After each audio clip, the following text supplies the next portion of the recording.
All right, what's up, guys? We have Steven Krueger here. He has a sci-fi podcast. He's also an executive producer of TV shows and a writer of TV shows. So what's going on? Hey, what's Steven? going on, guys? Hey, what's going on? Can you tell us a little bit about yourself? Well, I was born in Newton, Massachusetts. And then I moved to Hollywood 26 years later and had a very exciting career that has led me to talk to you guys on this podcast. Well, you made it. Now you've officially made it. Is it brief enough? You've made it to Jordan's pale face and shitty background and my ugly face. I was gonna say before we started, you kind of remind me a little bit of Louis C.K. Maybe it's the Massachusetts thing, but I think he's from Boston, isn't he? He is actually from my hometown, and we went to the same high school. Oh, okay. So yes. I hit the nail on the head. You did really hit the nail on the head. So I remember in high school, he was already kind of like a comic. And I just remember he was like writing on Conan, like very early Conan O'Brien. And I was like, that guy with red hair that can't get girls and is nerdy. Like, it just blew my mind that you guys went to high school, you met plenty of people. Most of them seemed like idiots, right? It was high school. Everyone's an idiot in high school. And and I even knew like an actress in high school who had been in a couple of big movies, and I was like, she's going to be the star. She's going to be the famous actress I know. Nothing ever happened. She's like a working actress in New York. And then this guy, I think I was a freshman when he was a senior. Like, this guy who's not that funny in person, and he does stand up, like, he's writing for a TV show. How does that even work? And then I started doing stand up a little bit, which everyone in Boston does stand up. It's just required. He came and saw me and gave me some thoughts. And I saw him after he had figured out his career, figured out his act. And I was like, this guy's a genius. And then I have followed him ever since. I was a Louis C.K. Adoptee way before anyone else. And of course, then had to take a pause when, that happened. But yeah. So you guys were actually in the high school at the same time, or? We're 4 years apart. Like, okay. I was a freshman when he was a senior, but I hung out with older kids and knew him. And you never know in high school who's going to become like the biggest comedian or biggest superstar, or who the Elon Musk in your high school is going to be. So it's always just weird. Usually always the weird, quiet one, which makes sense. I mean, they're artistic. They have open minds. They look at life and the world a lot differently than we're programmed to look. So, But I think I was just thinking of that. All his shows are amazing. I think he's like probably the best comedian since George Carlin. He's like up there with Chris Rock. And he likes to do stuff in front of women that he probably shouldn't have done. Yeah. And I didn't mean to compare you to him in a bad way. It was more the good aspects of him. You know what I mean? Well, like here's what I do. When I ask a woman if I could voice. jerk off in front of her and she says yes, I say, nah, let's not. That's a bad idea. You say, sign this contract. Are you sure? Yeah. That's what I do. I say, hey, do you want to have sex? And they say, yeah. Then I say, never mind. I prove it. Yeah. You have to do it. Then you go, at least I still got it. Right. Like, that's all I wanted to know. Yeah, that's a whole mess. And I have all kinds of opinions about that. And it's all complicated and whatever. And, it's a tough time now. Like, you can't, it's not a tough time. It's like the world is changing a little bit. And what he was, he got kind of caught up in some other stuff. Like, he's not Harvey Weinstein, who is like for sure, like Hannibal Lecter or whatever. Like, that guy's a monster. And like Matt Lauer and all these Me Too happened, and it grabbed a bunch of other people. And I was like, I mean, even some of my female comic friends are like, I hate him. I just despise him. And I'm like, but what did he do? And Louis C.K. Yeah, they're like, yeah, I'm surprised about that, because like you said, I didn't think it was that as big of a deal as it was made out to be. Like, I mean, obviously it depends on the circumstance, but like, I felt like if the women were in the room and he was doing what he was doing and they didn't leave, I don't know. You know what I mean? Like I wouldn't do it. I don't do that. But like So Bill, obviously if he held them there against their will, then that was wrong. That would actually be kidnapping. But if they were there just and he started doing that, it's weird, but it's not like horrible. Bill Burr did a stand-up comedy skit on this topic, and he was talking about how it was like about ruining the top men, you know, through the Me Too movement. And again, like, let me preface by saying a lot of bad things happened, and they should be prosecuted. They should be lawsuits. There should be all these things. There should be these people being removed from powerful positions because they did take advantage of it. But he did do a skit, Bill Burr did, where he talks about you know, kind of the same situation and how if the roles were reversed. So he did a stand-up comedy skit or event, whatever, like a VH or not VH, but Comedy Central thing. And at one point, a woman that just performed walked off stage, slapped him in the ass, grabbed his ass and said, "Beat that." And he's like, I just felt like I was touched. You know what I mean? So, you know, I get it. And it's usually the opposite way around. It's usually the men to the women. I get that. I'm not going to deny that. But there is some circumstances where it's like, to your point, Mike, was it, you know, nobody wants to see something you don't want to see. Right.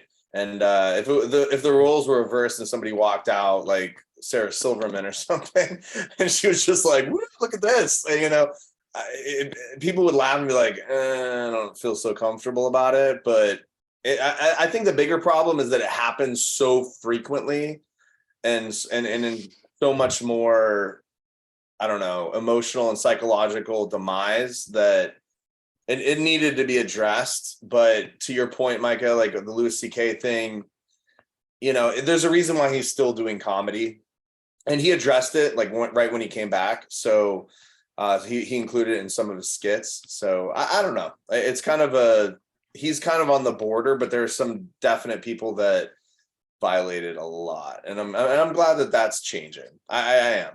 I really am. He's collateral damage, and he's also got like tens of millions of dollars. Like, yes, I know he's not making TV money, but he's well off. He didn't like take a guy who's working minimum wage and force him out of his industry and he's destitute. Like, it's a guy who's okay. So if it like starts a conversation about like where that line is, and yeah, I've seen that Bill Burr skit and it's really funny, but like men have power, and especially a famous man, he has power.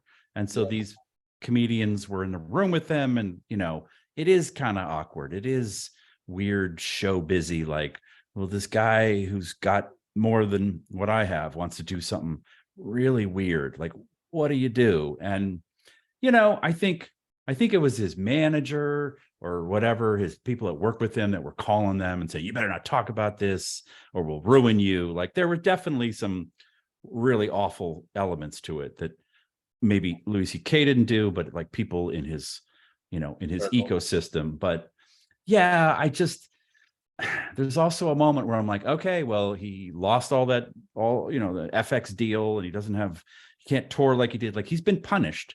So what's the path to returning? Like, my comedian friends are like, I'll never watch his comedy. I hate him.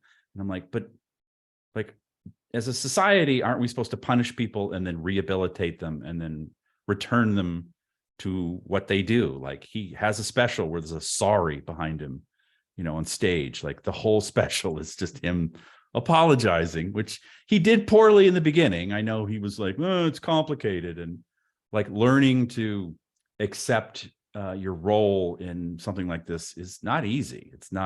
I was not prepared for it. Like, no one taught me, how do you apologize to all of female kind when you've been busted doing something kind of gross and kind of weird? It's hard enough for me to apologize to my girlfriend for making the dishes weren't fully done. Like, exactly. Exactly. So how do you get to that? And like, to your point, yeah, I agree. It's like, how do you like, so the whole point is about like prison systems, and I'm not saying like that was prison worthy, but like prison systems and rehabilitating people to be part of normal society again. Like, if you're just going to discard it and say, I'm never going to be interested in him again, or I was his biggest fan, but now I'm not, and now I'll never watch him again. Well, what if he makes changes? Like, isn't that the whole point of human progression, is to Exactly. get better and better and better and better and learn from your mistakes? I mean, that's kind of what if you teach it or you preach it, then you should accept that, that person is remorseful. Yeah. Yeah. And he is honestly one of my favorite comedians. And a lot of it has to do with the fact that he's just so dark. And it's like when he came back after that whole scandal, like 5 years later or whatever, he came out and like didn't dumb his comedy down. You know what I mean? I don't know if you've heard any of his newer comedy, but it's like, it's still pretty like dark and raw. I don't even know what the word would be. Like he doesn't hold back, you know what I mean? And I give him credit for that. Have you talked to him since then? Have you like given him a call and been like, hey man? Oh, since the thing happened? No. Yeah, no, I don't want to. No. And I saw him a couple of times in my 20s, and then he just became, he was bubbling along. Like he was a comedian's comedian. And then at some point, like 10, 15 years ago, he just exploded. Like Louis and all these shows. And he left the stratosphere. But I know people that know him, and that's a perfect example of, it's super complicated. It's super hard. Harvey Weinstein is not complicated. Like he's been convicted by two juries. Like, yeah. I don't think he's going to figure his life out. He'll go to prison and find Allah or whatever, and write a book about it. But he's a monster. He's a sociopath. And you like Tony Soprano. You can't fix that. That's a broken human being, like Ted Bundy. Not that Harvey Weinstein murdered anyone, at least that we know of. But like some people are broken. Some animals are sick and they need to go away.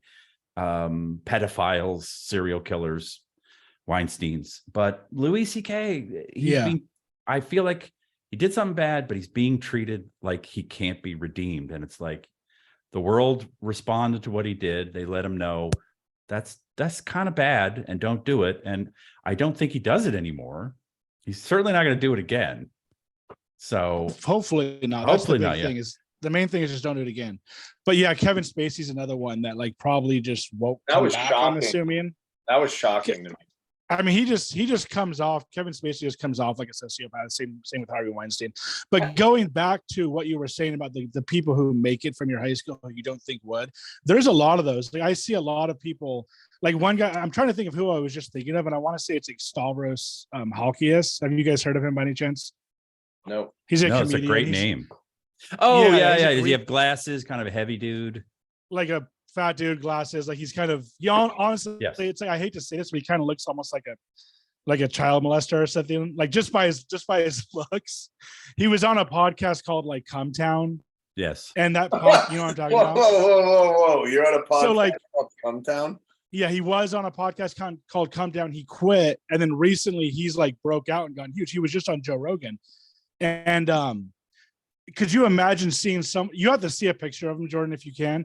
Could you imagine being like, I went to fucking high school with that guy, and now he's famous, and I have some shit job at like a fucking factory. You know what I mean? Like, what's his name? Stavros Halkias.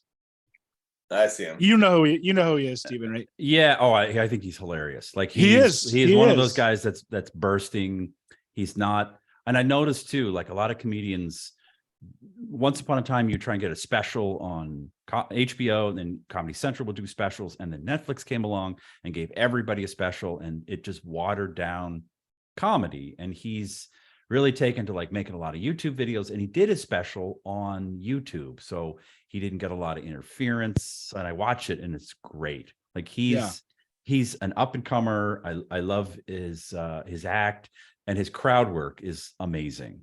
Like I think I caught him where he was just in Portland, just assaulting the crowd. He's like, this seems like a great city to move to and give up. And it was like, I just fell out of my chair, and I'm like, that is Portland perfectly. I love Portland, great city, great people, but it's where you go to throw in the towel.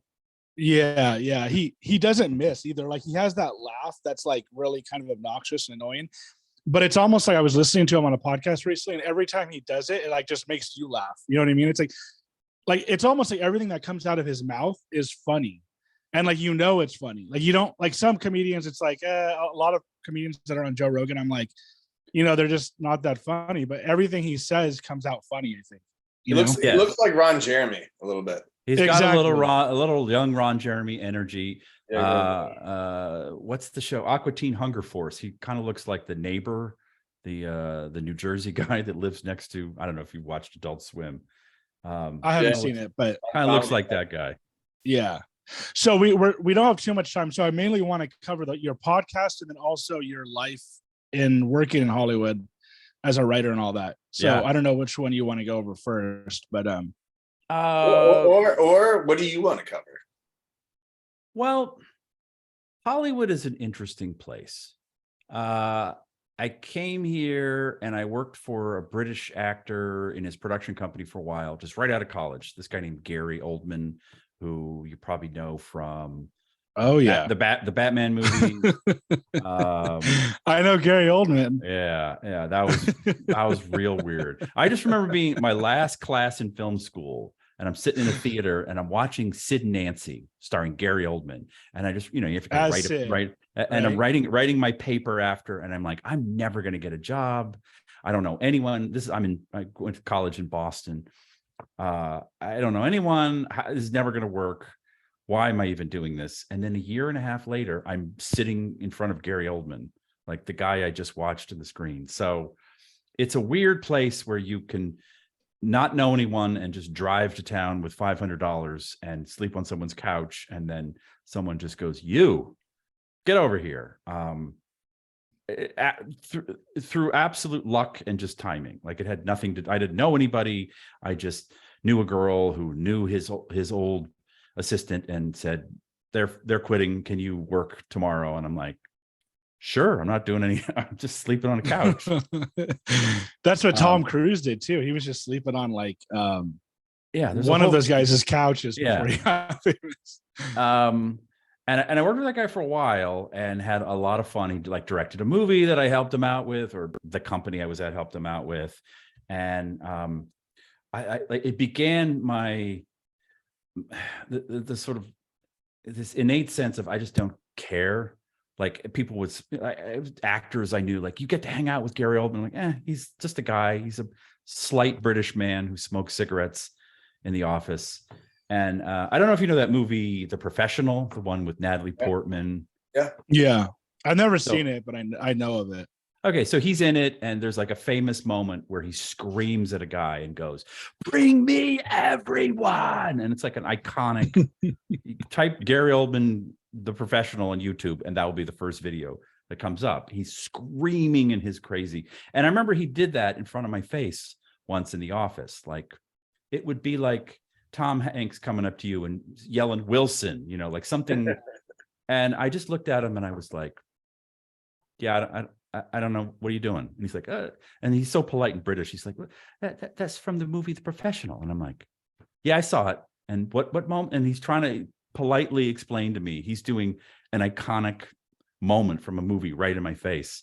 And then it took him about 5 minutes to realize, like, I'm just fucking with you, dude. Like, of course I know. I've got the poster behind you, and I've seen the movie 100 times. So that was like the first, just like, don't care, and you'll glide through this weird business where everyone is so uptight and so precious. And that's the key to Hollywood, right? It's just acting like you don't care. I think it was the key for me. Like some people are sycophants and love everyone, just treat these people like they're special. I just treated him like he was Louis C.K. in the halls of my high school, and I'm just messing with him because, why not? So, like years later, I wrote a script that got bought by Madonna's company, a feature comedy thing, never went anywhere, but they're like bringing me in her office and showing me her like tour stuff. And I'm just like, I mean, yeah, cool. Like, I guess if I was 16 and it was the 80s and a girl, but where's my money? And I remember they screwed me out of something. And so I'm sitting in, Madonna was never there. She was just on email chain. She was touring. and they're screwing me out of something, and I'm sitting in some fancy chair, and I just remember taking my pen, I'm pretending to take notes where they're giving me stupid ideas. I wrote, Sean Penn was here on the arm of her, because I knew that it was over and it was never going to happen. And they weren't going to pay me for stuff I did. And I'm just like, oh, I hope she came back from tour and saw her ex-husband's name written there and got pissed. Who wrote on this thing? And like, so there's this trail of me not caring and just like,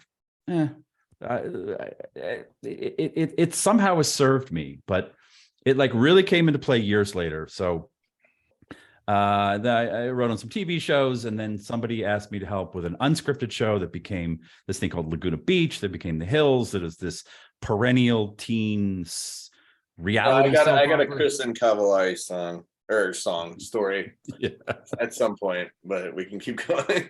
So I'm working on that show, and it was fine. It was people seemed to enjoy it. I enjoyed when I left at the end of the day, but our offices were intermingled with Curb Your Enthusiasm's offices. And I, to be honest, like I wasn't the biggest Seinfeld fan, because I think I was in college when it started, and I was just like working, and I just missed it. But I love Curb, and I love Curb because Larry David, at least in the show, he's like punk rock. Like he's just doesn't care. He says what's on his mind. It's just so it's so antisocial, which is just me.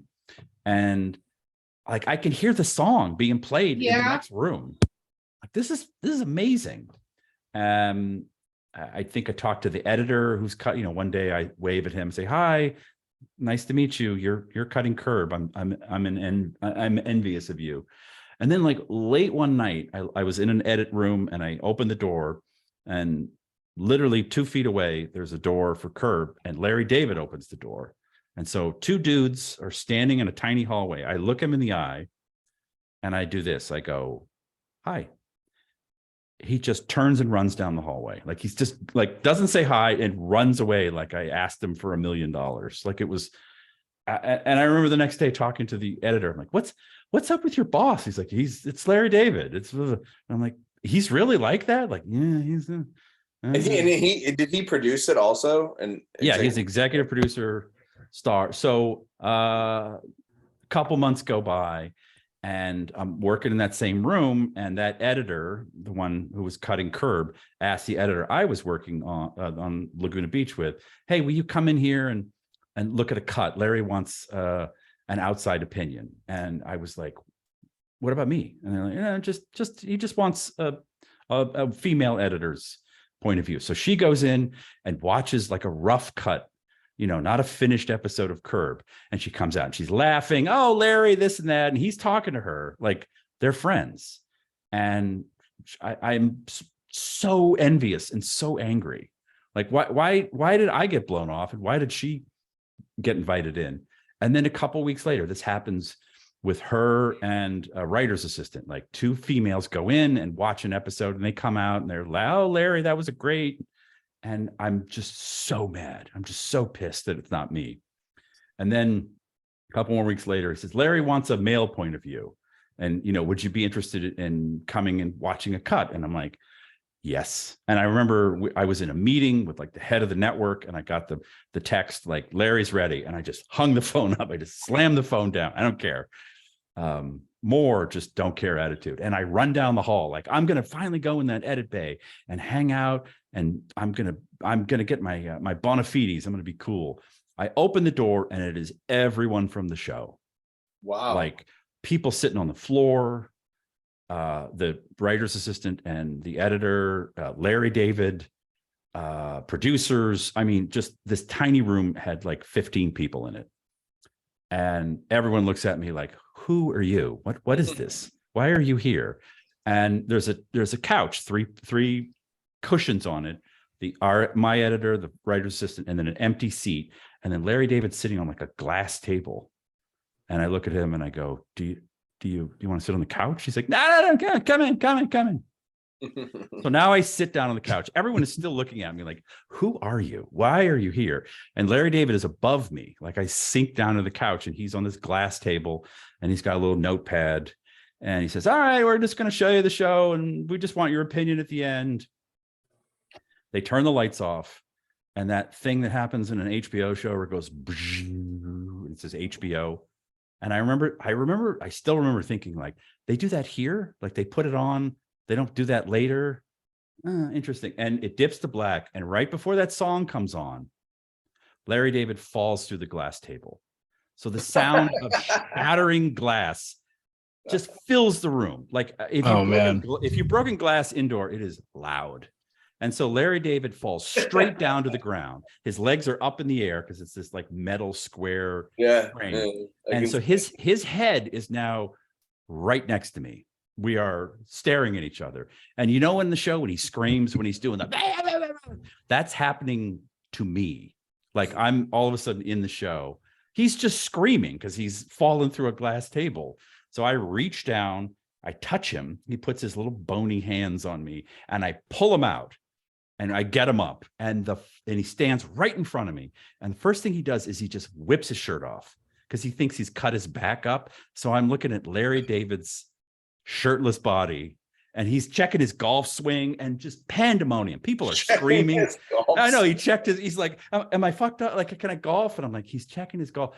And it's probably the closest thing I've ever had to a heart attack because the sound of breaking glass. And then I'm pulling Larry David out of this like metal frame and he's holding on to me. It's just weird. This is a guy that would not say hello to me. And I'm covered in glass. No one cares about me. Everyone's Larry. They're brushing him off. They're checking him for cuts. And then he just has a chair brought in and goes, okay, let's watch the show. And I feel my heart pounding in my chest. And I said, really? Like, shouldn't we just all go home and forget this happened? Watch the show. So they play the show. I think it's like season 4 or 5. It's for those of you who follow Curb, it's the one where Rob, what's his name? He's a comedian. He plays a pedophile who's moved to town. And Rob Lowe. No, I know who you're talking about. Rob Corddry. Yeah. And so watch the show. It all ends. Rob Corddry comes to the Seder and everyone's upset. And the episode ends. And then he asks some very like pedantic editorial questions. Like, did you know that shot of that newspaper? Did you know that was my blah, blah, blah. Like, and we just kind of nod. Like, I just want to get the fuck out of there. And then he asks another kind of pedantic question.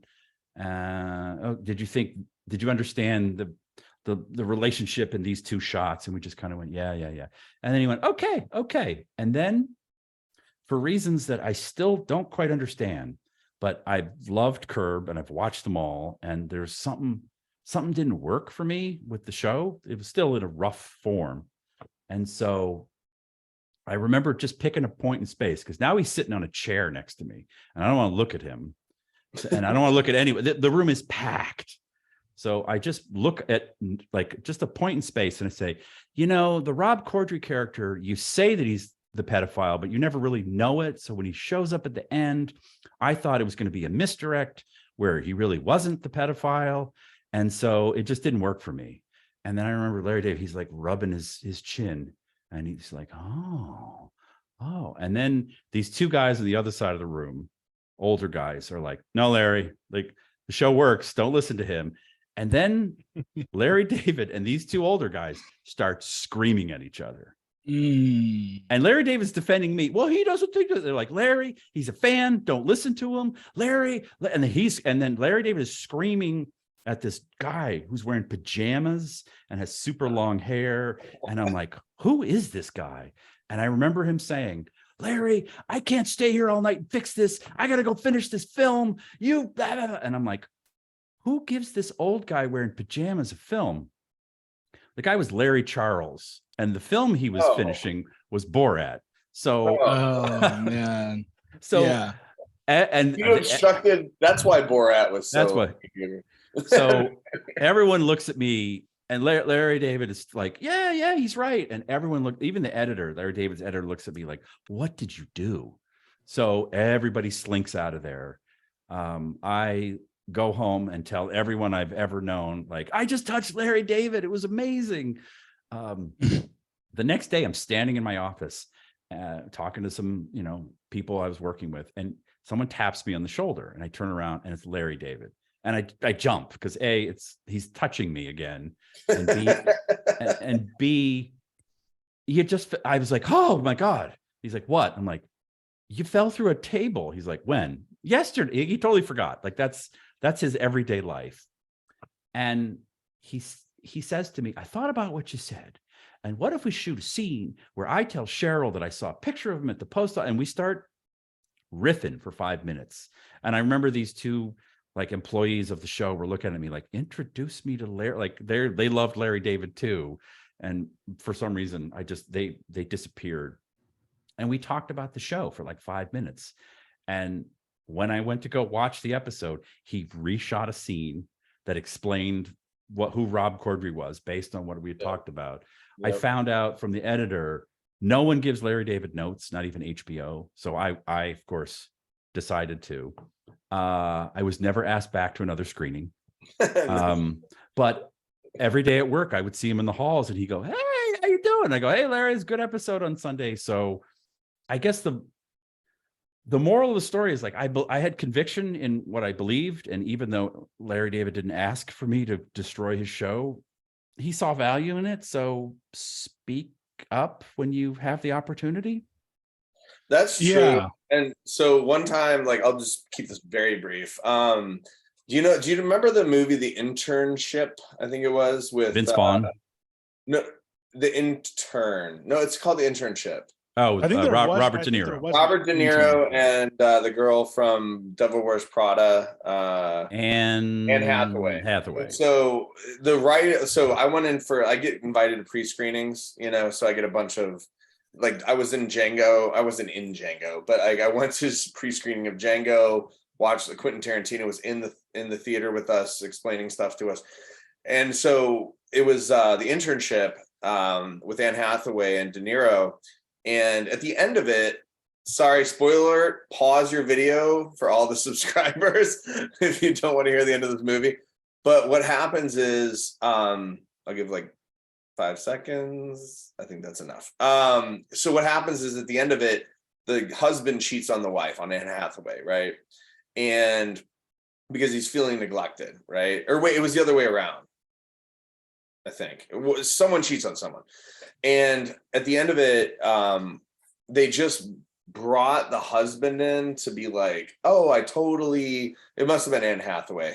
I totally understand where you're coming from. I know you're under a lot of stress. Like, we have a family, let's get through this. And I'm like, so at the end of the screening, they said, is there anything that anybody wants to say about this movie? And I put my hands up. And to your point, I was like, I don't think anybody would get over cheating within, I don't know, like 30 to 1 minute, 30 seconds of 1 minute of screening time. I think it would be like a whole thing. And so the writer of the whole movie and one of the executive producers, she was a writer and a producer, an executive producer.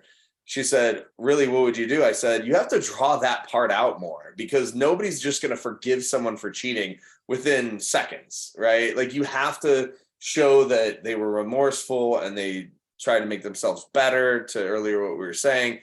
And I said, you have to do that. And she said, well, we actually have more clips, more content of that at the end of the movie where I think it was her, she repents and cries, and there's a coming around and everyone starts feeling good.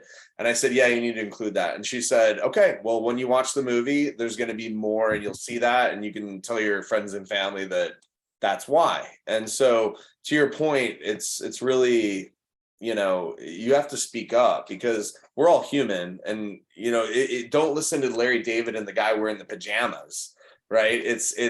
We're the ones watching it, and we have an outside opinion, which is exactly why they invite us in to do the pre-screenings, right? And right, yeah. So it was a pretty cool thing to see that when the movie finally came out.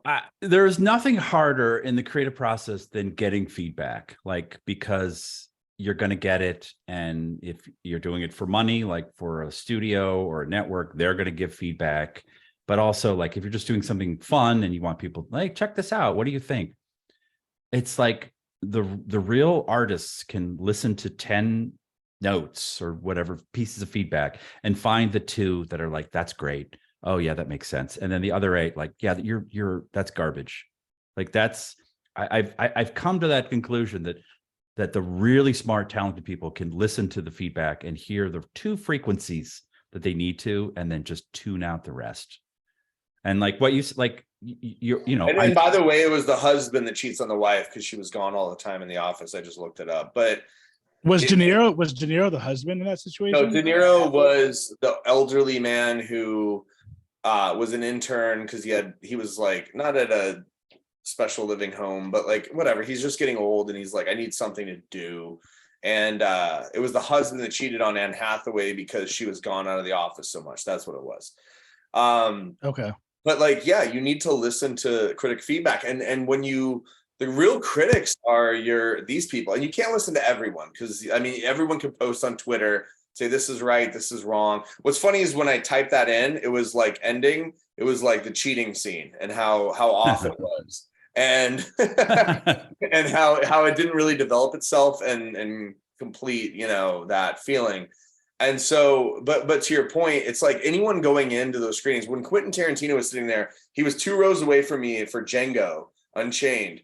And he was constantly looking over his shoulder to see who was laughing at scenes. And it's like all these people are like, yes, sir, yes, sir. Yes, ma'am, right? And so you don't really get any really not positive, but constructive feedback because everyone wants to say you're the greatest of all time. Right. And so, in my opinion, and so when you bring in people that are like, hold on, I'm in a real relationship, and that wouldn't have transpired that quickly. You need some mourning, you need some crying, you need to put. So she said, I'm going to add all that to the movie and, to wrap it out. And I said, yeah, then it would be perfect. And did you get a writing credit? Yeah, you should have got some money. I did say, can you put my name somewhere out there? Did I get the WGA insurance just for a year? Something. Give me something. Anywhere will do. Yeah, I've heard that. Well, first of all, yeah, that's why like Kanye West and Michael Jackson just keep doing what they're doing, right? It's because this is what I've heard. Wait, Michael Jackson's alive? Well, no, like when he was alive. Okay. Like I've heard that everybody, whoever works with them or whatever, will just tell them, yeah, keep doing what you're doing with it. Keep saying what you're saying. No one tells them like the real truth because they're afraid, they don't want to lose their job or whatever. Yep. But then also, I've heard that Jerry Seinfeld, he was talking about Larry David and they were asking him about Larry David, how, why is he such a good writer or whatever. And he was saying just that basically Larry David sticks to his guns and he knows what's funny and he won't give in to somebody saying like, no, you can't do that, or we don't want you doing that. He'll just do exactly what he wants to do.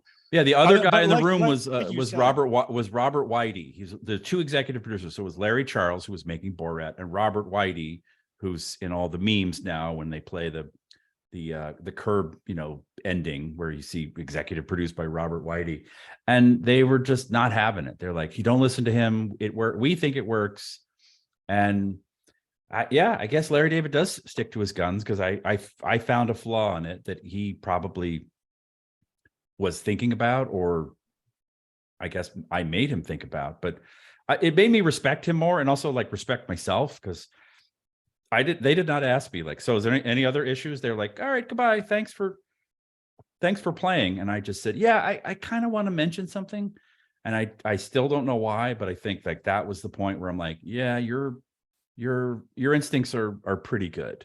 I'm not amazing. I'm not like, I don't nail it every time, but I watch Curb and I know that this Curb needs something to make it lock together and work. And I guess he respected that. So. Yeah. And so did they end up changing it in the end like you wanted? Because I actually think your idea is the right way to go. But from what I remember, he still was the pedophile in the end, right? It was. He shot a scene with Cheryl where he comes down and he says, like, I saw a picture of him at the post office or something that like lets you know that he is indeed the guy that they say he is. It was like a quick scene, but you know, the editor's like, that cost $50,000 because they could bring, you know, the crew back and Cheryl. And I was like, I'm sorry. But you know. Yeah. So you just made it so they pointed it out that he was, right? Yes.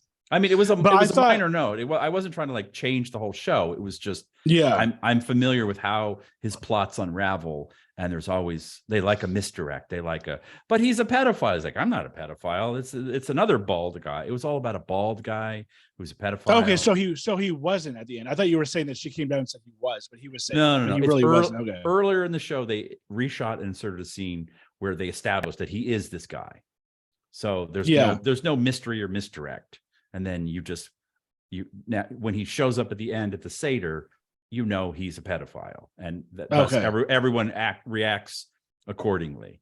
But in the cut I saw, it was like, wait, is he or isn't he? I'm confused. So yeah, I actually would think, from what I remember of that episode, not to obviously like get too far into it, but like, I would actually think, and what I thought you were saying originally was the whole show they think he's a pedophile. And you think he's a pedophile, but then at the end it turns out that he's not. I almost think that is what I thought was happening when I was watching it. Okay, but then you made it clear that he was. Yes. Well, okay. I didn't. Larry David and whoever was directing it reshot a scene. So yeah, you brought it up. One thing that I think is so funny about Curb and Seinfeld is that they take like really dark subject matters, but they do it in kind of like a goofy way. You know what I mean? Like that. Yeah. It's like, this guy's like, they're basically making fun of pedophiles, but they're doing it in kind of like this. It's not dark. You know what I mean? Like, it's still funny somehow. You know what I mean? Like, they take really dark subject matters and turn them into being funny. And same with Louis. I think Louis does that. Yeah. Kind of full circle. Yeah. I mean, Louis having sex with dead children, right? Like, wait, what? What? You haven't seen that or seen that one? That episode? No. Not Is there an episode? No, sorry, not Louis the show. I mean Louis C.K.'s stand-up. He talks about in one of his stand-ups. Yeah. Okay. I don't think I've seen that. But did you see his movie that he made like right before he got canceled? Because I heard he almost either knew that he was going to get caught for whatever he did, or he was just so cocky at that point that he was kind of just like rubbing it in people's faces. Do you know what I'm talking about, Steve? That movie he made right before he got canceled or whatever. It was like black and white. Like John Malkovich was in it. I remember. Oh yeah, I never saw that. Yeah, I never saw, but basically, I think the point of the movie is that like he's dating some like 17-year-old in the movie, and it's like John Malkovich is like the father or something. Ugh. And so it's kind of like a subject that he probably shouldn't be going near, but he does. It's called I Love You, Daddy. Yeah, you know what I'm talking about? It's all coming back. Yeah, that was that foggy period of like, it's like when Woody Allen kind of got canceled and he still put movies out and like, are you supposed to? I don't know what to do. I feel weird. Yeah. Are you really supposed to be making movies anymore? You know? Chloe, it was him, Chloe Grace Moretz, and John Malkovich. Yeah. Yeah, it's a good cast. And then what about the dude from the dude from like the I'm forgetting his name, but like from the 60s, he was like raping women or whatever. He was in like Once Upon a Time in Hollywood. The director. You know what I'm talking about? Really good director. He made like Sergio Leone?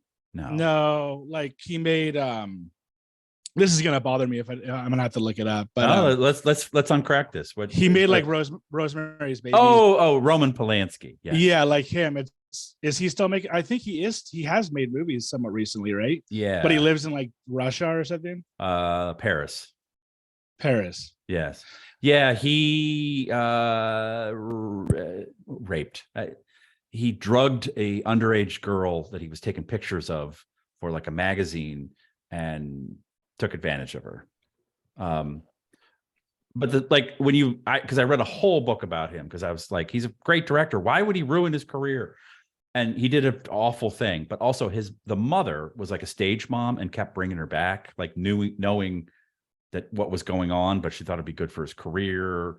And then there's always like just more sordid details around something. Like he's not just like he's just a rapist. Like he's unbelievable tragedies befell him in World War II. Like he's responsible for his mother's death.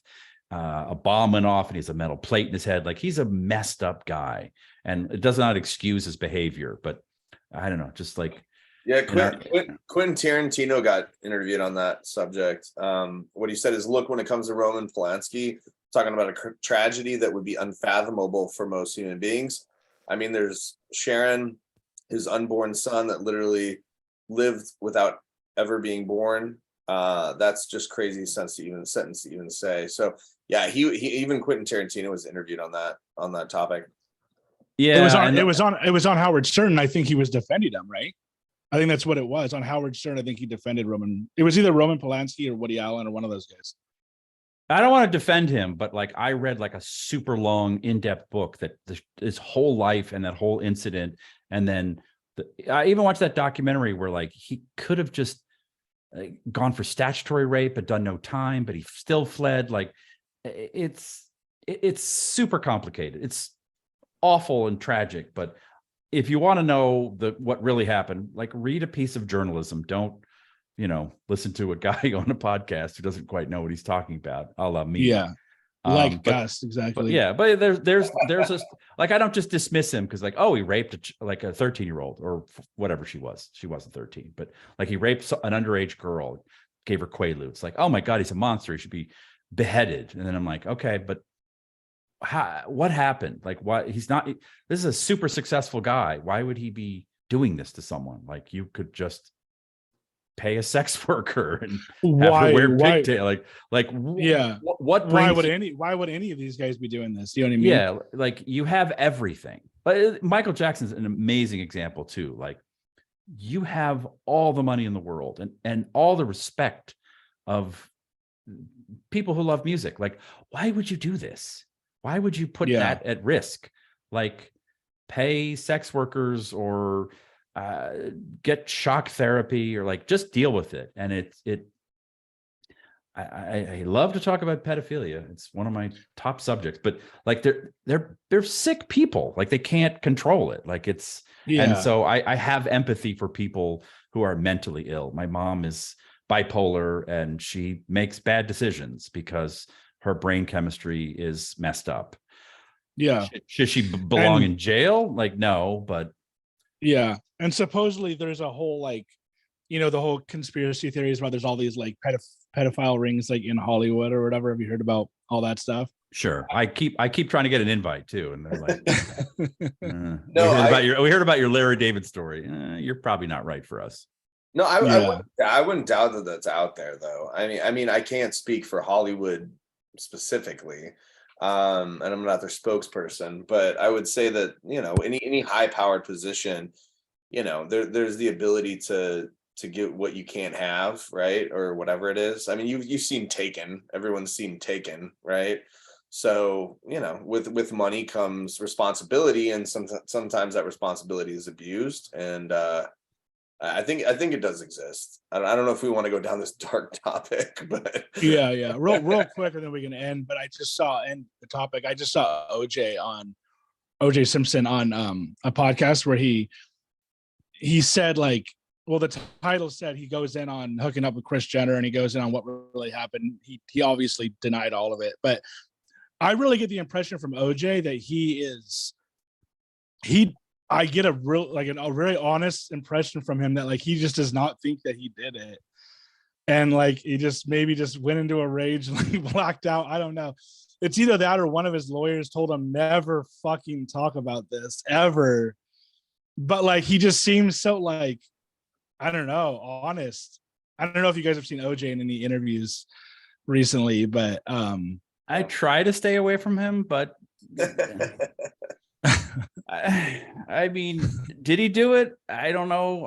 He was acquitted, so a jury said he didn't do it, although another jury said on one. Yes, a civil trial said, oh yeah, you kind of owe some money because you kind of did it. So so it's awful. I feel for her and her family and the Ron guy and his family. But like, I'm just again, it's like, you have all this money and all this fame. Why would you do something like this? Like, why? Well, that had to just be pure rage, right? I mean, that just had to be, he showed up wrong place, wrong time, and just fucking lost control, you know. But like, we live when you have that much access to wealth, like, you can go to therapy, you could work. Like, I understand he's a very damaged person, and like, you have to treat your symptoms, you have to fix yourself, or you have to make, my mom takes lithium and other medication to make it through life, so it feels like he didn't. If he did do it, then like, there's so much rage in him that he would murder the mother of his children. Like, you need to get help long before you get to that point. Like, just pick up the phone and talk to someone and get yourself on medication. Or there's just that's a terrible way to let your rage manifest. If he did it, I don't know if he did it, but Yeah, he probably did. Seems like he did. Well, what was his book? I didn't do it, but if I did, this is like what I would have done. So these guys actually asked him, so what happened on the night? He's I don't want to talk about that. And it was like, you wrote a fucking book on it. Like, you know what I mean? I was surprised he didn't talk about it. And so why don't you just say what you wrote in the book? But he probably doesn't want to misstep, I guess, when he's talking. He's probably just like, read the book, I guess. But well, I don't think he could be tried again, right? That's double No. jeopardy. So yeah. I mean, the only bad thing at this point would be that everybody knows he did it and this thinks he's a fucking monster, which most people probably already do anyways. I don't know what the downsides to it would be. But yeah, so you also worked with Ashton Kutcher, right, on Punk'd, and then also on Orange County, and then with I guess I don't even know who would have been on Orange County. It was Christian Cavallari on. Oh yes. Yeah. So do you have any good stories from those or any other ones? So that was like a really weird show because it was like written, but it was performed by people who were themselves, which was a new thing. Like a written reality show. Yeah, like I guess that was the sort of first one, because I was on an hour long before it, and I got hired, and they're like, we're going to pay you a weekly writer salary, but there's no writing. And I was like, yes, I am gonna dick around on the internet all day long and buy sneakers and have fun. Perfect job for a slacker. And so we started shooting it, and so we would like tell them what to say. We'd have to like, you shoot two teenagers getting their nails done in a salon, and nothing happens. Like, they're no offense to teenagers, but you're kind of idiots. I was a teenager, I was an idiot. I'm sure if you filmed me at 16, there'd not be a lot of scintillating television in there. So we're like, they go to Cabo for spring break on one of the episodes. So before it, they're getting their nails done, and we're table setting a bunch of drama that's gonna happen. And so I walk up to her and I'm like, could I just have you say what happens in Cabo stays in Cabo? And she looks at me and she goes, did you write that? And I went, yeah. And she said, it's stupid. You're stupid. And the whole crew just started laughing. I mean, bright red, like a child, just made me feel bad. And I went, okay, but could you still say it? And it's in the it's in the show. Every teenager in 2006 watched that show and saw her say that line. But the writer has the last laugh, right? Yeah, like going from working, hanging out with Gary Oldman and learning about the craft to hanging out with Kristen Cavallari and having the sound guy just bust out laughing when she says, "You're stupid. That's stupid." Yeah. So they made me feel bad, but that's what teenage girls do. Even back when I was a teenager. She's not the villain that the show made her out to be. I can only imagine how difficult being 16 is, but also then being 16 and being thrust into stardom. It's like, I thought the show was going to fail and I was just making money. And after the first season, we went to go make a trailer for the second season. And, they did this like meet and greet at a bar or a club or something with all the kids from the show. And they had a barrier, to keep people from getting on stage. And I watched these kids just knock the barrier over. Like, I imagine what the Beatles went through in that Hard Day's Night era. Like, and they chased them out of the bar. Like they just it was lightning in a bottle. Like for some reason, that show and those people had nothing to do with me. I just picked a bunch of the music and was often absent due to me being in Larry David's edit bay.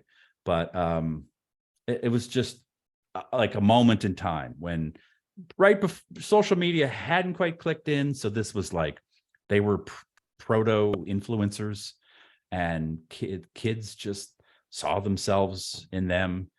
And I just went from this show's never going to work to, oh my God, they're breaking down barriers at clubs to get to them, get to the chopper. We got to get out of here. And then watching it just become too big and implode. Like they made too much of it and they turned it into board games. And, I'm standing at a bookstore and there's like the true story of it. Like they just exploited it to the point where it just wasn't good anymore. So Just that was like anything else, right? Yeah, it was just fun to be a part of. Like, this is never going to work, to, oh my God, this is in the zeitgeist. And then, oh my God, we stayed too long at the party. This is awful. So yeah, I feel like Hollywood is good at overdoing things like that. Like, oh yeah, I was gonna say right now with Avatar, but there's only been 2 Avatars, I guess. Well, if you want to sit through a 3-hour movie about fake blue people, no, I'll pretty much the same. Yeah, it doesn't look.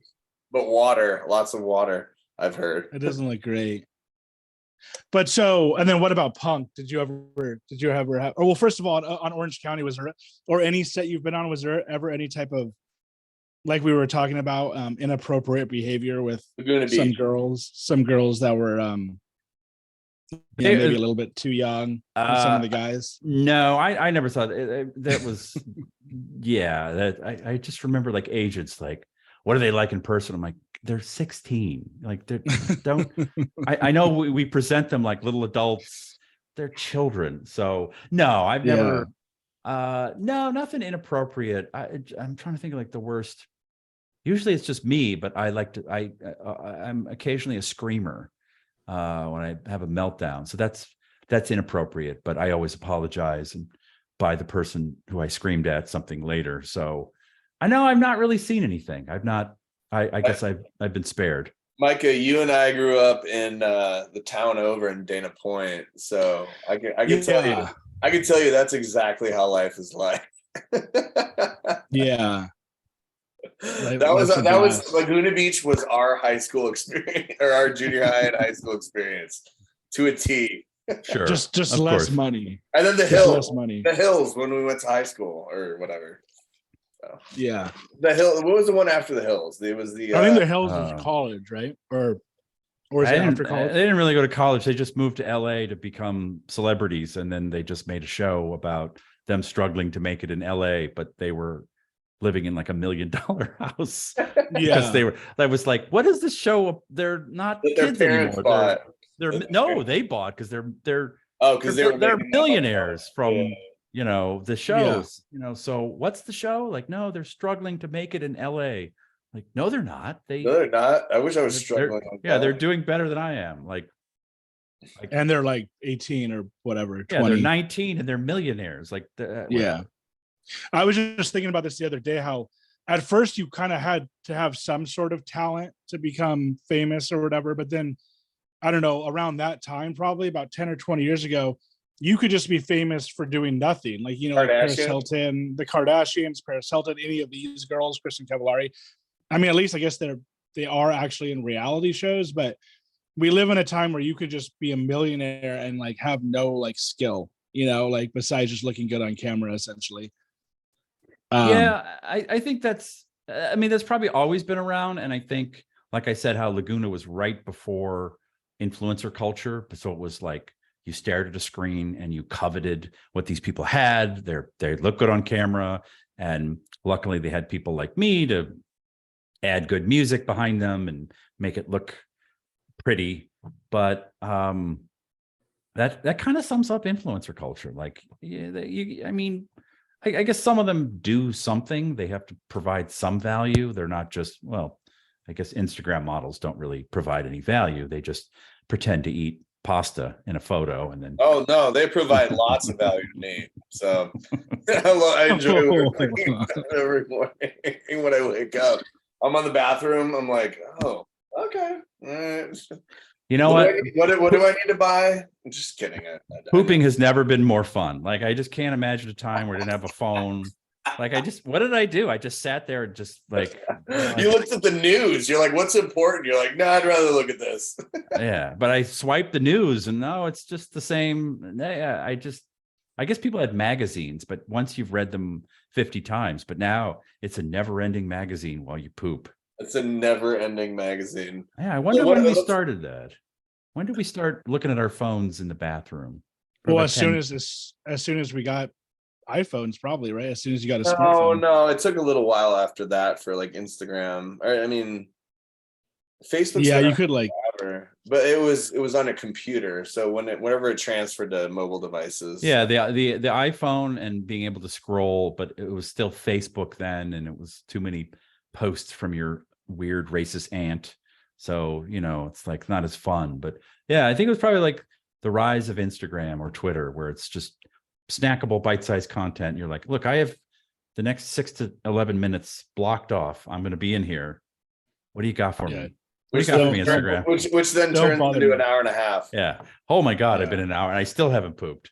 Yeah. I remember seeing like married. So this was before this time, but Mary-Kate and Ashley? No. Unhappily, what was it called? Not Unhappily Ever After, but Married with Children. Yes. And I remember that dude, that guy, whatever his name was, Al Bundy, would like go in the bathroom, and like that was like his like safe space or whatever, where he just would like, that was his pre-man cave. Yeah. I think a lot of men can relate to that, honestly. A lot of like with children. Yeah. That's the only alone time you have throughout your whole like day, basically.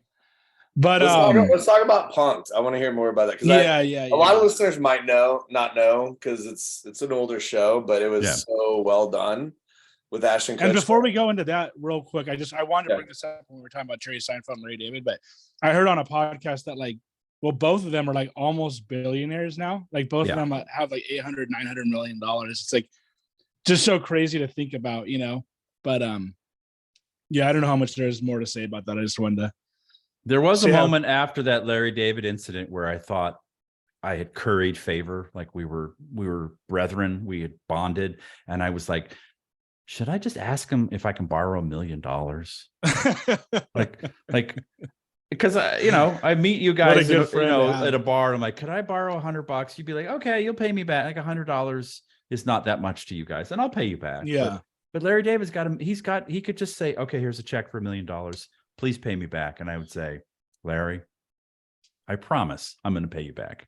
And then I'd go gamble $1 million. Turn it into 2 and then give him $1 million. Yeah. Larry, here's a little taste for you. Although based on the show, he is supposed to be like cheap with his money, right? I don't know if he is in real life, but he did drive a Prius, which was shocking. Although I think that's when he was married, and when he got divorced, I think he started driving like a fancy car, because he's like, enough with the save the planet for my wife. The wife's very environmental, so he was pro Prius. Yeah. So I met Ashton Kutcher and his producing partner after 9/11. And they're like, we're going to do this sketch show with some hidden camera stuff. And I went, cool. And then I just drifted away. Or maybe it was, I don't know. I was just like, that sounds. It sounds like there's going to be no problems with that at all. Yeah. And so I was on like a big network mid-season as a writer. And I was like, this is going to be my job for the next 5 years. And then it just started to go. When you're on a show and they shut you down, meaning like stop production, we need to fix the show, that's a terrible sign. So that had happened, and I was like, I'm never going to work again. How is this ever going to happen? Just like when I was in film school watching Gary Oldman, I'm never going to get a job again. So they say, hey, we're doing this sketch show with hidden camera. It's called Harassment. And I was like, ugh, okay. And I go to work on it, and they're changing the name because they shot a pilot where they had a hotel room in Vegas and they had put some fake dead bodies, so it looked like people had been chopped up into bits. People come into their room, they see it, they go, "Oh my God!" And then, of course, comedy ensues where, "No, you can't leave. You murdered these people." And what wasn't like a good part, if I remember correctly, I'm thinking back on Punk'd, wasn't a good part of it, or at least a part of it, like natural people, like not celebrities? Well, that's where it started. These were these were natural people, as you call them, just normal people. Those two people that they held in that room were lawyers, and they went, "Well, we're going to sue you for false imprisonment," and so they sued them for millions and millions of dollars. So when you're sued by lawyers for something and you title your show harassment, which is a legal term, they decided we got to change the name of the show. So I still argue with this other guy on it. Like, I came up with Punk'd. He's like, "No, I did." And I'm like, okay, who cares? Like, did we get any more money that week? Like, no. But they were like, I still have the document, like, come up. And I put a little umlaut over the U because I like umlauts. They look kind of fun. And the apostrophe D. You get rid of the E. You're rid of the apostrophe D. We want to make it look as punk as possible. Kind of. I was like, let's just call it Punk'd. And so it's stuck. And so they were just filming with normal people, and they just got rid of the sketch stuff. They were like, no sketches, just pranks or hidden camera stuff. And I didn't know that. I didn't know it was originally normal people. No, dude. Yeah. And in fact, during the actual show, like seasons 1, 2, or 3, like they had actual people on it. And they would punk like a few girls, like whatever, like natural bystanders that were just there. There was one really well done one in the very beginning where they hire a lot of people to come on through temp, like you're a temp worker for the day. And so, cool, you're going to go repossess medical equipment, and you show up at someone's house and you go to the back room and it's grandma, and she's hooked up to all these machines to keep her alive, and you got to unplug them. And grandma is going, "Is that you, Jimmy?" And the girl is crying, and it was very mean, but very funny. And this went on for months, and they're like, "It's not working." And again, I'm like, why did I quit this other show to do this? I'm never going to work again. And then they said, what if we do a genius spoke up and said, what if we do it with celebrities? And I'm like, okay. Ashton Kutcher spoke up and he's like, "Hey, I've got a lot of celebrity friends." Super nice guy, hard worker, really liked him a lot. His producing partner, not as much, but no one knows who he is, so no one cares. And they did one with Justin Timberlake that I think I came up with. They're seizing all his stuff because he hasn't paid his taxes, and he cries, and that was it. Like, they went, "This is the show." I was like, okay, and it exploded. So from "I'm going to get fired" to 6 months later, somebody's like, "Brad Pitt's on the phone." I'm like, what? Hello? He's like, "Yeah, man, we're gonna steal Clooney's pig, right? We're gonna do a Punk'd on him." And I'm like, okay, that'd be cool. Like, again, even with Laguna Beach, where I'm like, this is never gonna work. They're trying to break down the barrier to get to the kids. Like, no one knows anything. I just assumed this show would be canceled and I'd be fired, and I don't know, I'd go teach pottery somewhere. Like, life is over. And then I'm on the phone with Brad Pitt, who wants to prank George Clooney. Like, they never did, but it was like, who's on the phone? Like, the show just exploded. I don't know if it's the name or celebrities, but that was, I mean, like, Pink was on it, if I remember right. And I remember Jessica Simpson and Nick Lachey, when their show Newlyweds was hot. And Jessica Simpson brings in her, like, she's punking her husband, Nick Lachey, and from 98 Degrees, and she brings in her hillbilly cousin. Oh yeah. It's gonna live on their property in Calabasas. Yes. And their house. And he's like, and he's trying to be a good husband. He's like, "Wait, what?" Like, yeah, and like, it was Dax. Yes. Dax. Yeah. Oh, I know Dax. It was Dax. I was gonna ask you about him. Yeah. There were two comedians or actors hired on the show. One, and you looked at the call sheet, and It's a Dax and Al. And so a very goofy, tall white guy walks in, and then a very well-dressed, stylish black guy walks in. And I walk up to the black guy and I go, "Hi, Dax," because I'm just like, that white guy has to be Al. Like, no, that's and Al was great. I loved Al, but I remember that first day, Dax looked at me like, "Oh, you're a little racist, are you?" I'm like, I just Dax doesn't seem like you don't look like a Dax. And he gives off Dax energy. So super he already nice. had that like woke thing going on even back then. No, before he was married to, nobody cared. But I just remember I'm just kidding. I just remember shaking a guy's hand who's named Al. And I'm like, "Hey, Dax, it's nice to meet you." He's like, "I'm Al." Yeah. Oh, so the other guy is Dax. And he was super cool, super nice. I think he's really funny. So happy that he's a super podcast star. But yeah, like there's no dirt on that show. It was super fun. And I really was taken by Ashton Kutcher, like how hard he worked. I remember we came to work on Martin Luther King Day, which is not cool, but we had to get work done. And I'm like, well, he's not going to show up. And he showed up. Like it's a day off for everybody. Yeah. And he's just like, I've heard that about him. We got to get this done. I've heard that. He works very hard. And he's actually very smart, which is, he doesn't seem smart. Yeah. And then wasn't BJ Novak on the show? Yeah. BJ too? Novak. Yeah. A lot of people kind of like, it was like a breeding ground for a lot of comedy people. Somebody else famous was on it. Were you one of the guys who would like actually go out there and like surprise the people like Dax would, or were you just kind of like behind the scenes, or what were you doing on that show? I was kind of behind the scenes, coming up with like the scenes, and then sometimes we'd be like feeding lines to Dax, and then of course they'd go reshoot Ashton feeding those lines because they want to see him like controlling, like in the control room when they say this or do that. Yeah, we would do that, and he would kind of come in at the end, and then they'd film him, pretending to do that live. Which is fine. It's his show. It's like he's the reason. But and I was there when he record those ridiculous things. He's talking in black and white with his hat, where he's just riffing. I just feel like, oh my god, this is. What was he doing? He would like talk. He would set it up. He'd be in like kind of like a black and white. He'd be sitting on a stage talking to camera, saying, "We're gonna do this and do that," and he just start screaming and go crazy. And, it was fun when you watched it at the end. But hey guys, we're at the Grove. We're just hanging out here with my friends. We're just getting down.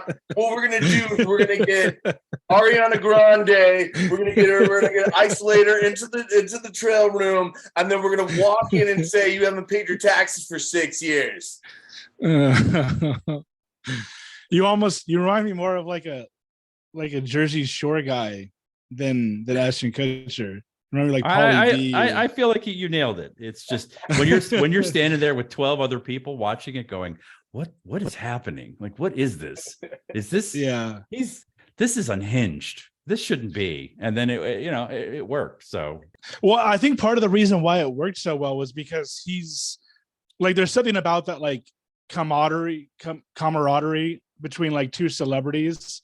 But he like the person might actually be pissed off. Exactly. The person might actually be like, dude, what the fuck? Like, we're gonna sue these people. And then Ashton Kutcher comes out and he's like, hey, what's up, man? And then they're like, oh, Ashton, like it's just you. Like, I should have known. But I feel like if he wasn't there and it was just some random dude who shows up, they're gonna be like, dude, fuck you. Like, you know what I mean? Oh, you don't have the right. Yeah, you made some TV off of me, and I don't get paid. There was a couple where it almost got to fights, right? Like Ashton would show up, like, "Hey guys, what's up? Hey!"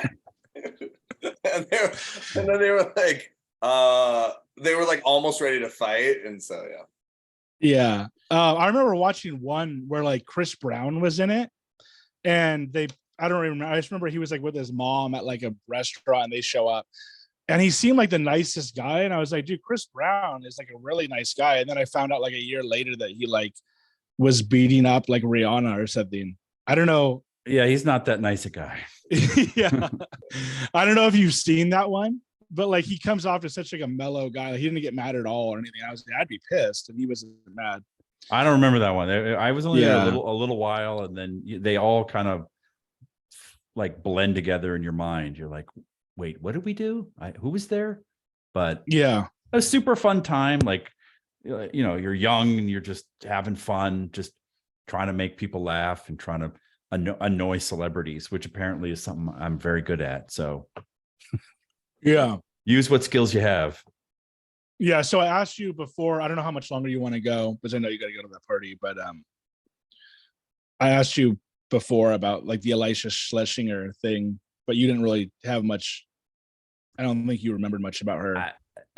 Sadly, like jobs that last a couple of months, just, you know, they're forever on your IMDb, but for some reason I have no memory. I remember talking to her before, and she seemed cool, and you know, I like female comics. They're, you know, they're fun. They got to work real hard because it's a man's, you know, Louis C.K. is going to trap you backstage and ask them you do some weird shit. So I appreciate what they go through, but I wish I had a good story like my Larry David one about her. Like it was just work. So yeah. Well, the reason why I'm happy she's successful. I don't know if you've heard about any of her like recent stuff, but like I know like it was probably a couple of years ago. She went on Twitter and was like, I forgot what she said exactly, but basically she pissed a bunch of people off. And then recently she went on Joe Rogan and she was kind of like giving him attitude, and he kind of like looked at her like shut the fuck up, basically. Like I've just heard she can have an attitude, and she's I don't know how to describe it besides she's kind of just stuck up, I guess, is what I've heard. So I didn't know if you had anything from that, but yeah, like I said, I know you have to go to a party, so if you want, we can wrap things up here. I don't know how much more time you have. I'm just as soon as my wife comes home, but she's always late. Okay. So I don't know. Okay, well, first of all, what? Hopefully, like you're not late again. Oh, what? I didn't even get it. Oh no. Period joke. I get it. For some reason, I was thinking sex, and then I was like, "Oh no." You got it. Yeah, it was a joke. I'm not very I'm not. This is why I'm not very good at like watching stand-up comedy, because a lot of the jokes just like either go over my head or I'm just like not paying attention. But yeah. So overall, what are you doing now? I know you're doing the podcast, which I want to talk about, but then also, what would you say your role in, I guess, TV film is now? Like, would you say you're an executive producer, writer? Yeah, I mean, I sell a pilot every now and then that doesn't ever seem to go anywhere. And I've been kind of like working in the commercial world, like as a creative director, kind of directing some stuff. Yeah,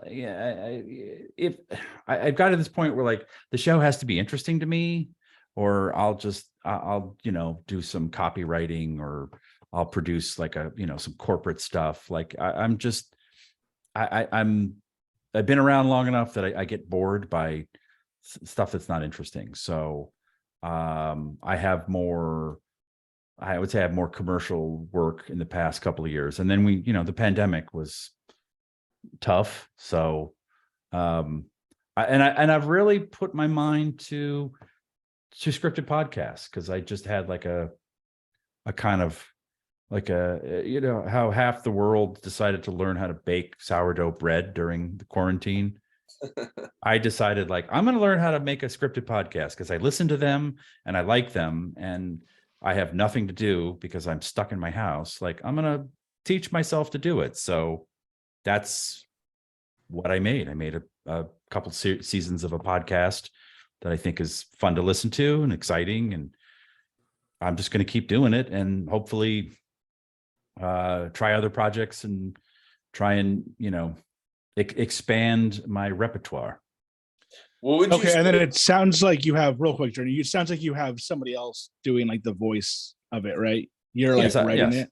Yes, yeah. I have a partner, a screenwriter guy that I've known for a long time, and we wanted to pitch a sci-fi show set in an underground bunker with, like, we always described it as like Game of Thrones but underground, with all these sort of levels of a caste system that's going on, but kind of couching it in post-apocalyptic sci-fi, and we were starting to work on it, and then the pandemic happened and quarantine, and we're like, no one's going to buy this. What, like, why pitch it? And then I think it was my idea. I said, well, let's just take one of the characters and just make a scripted podcast about it.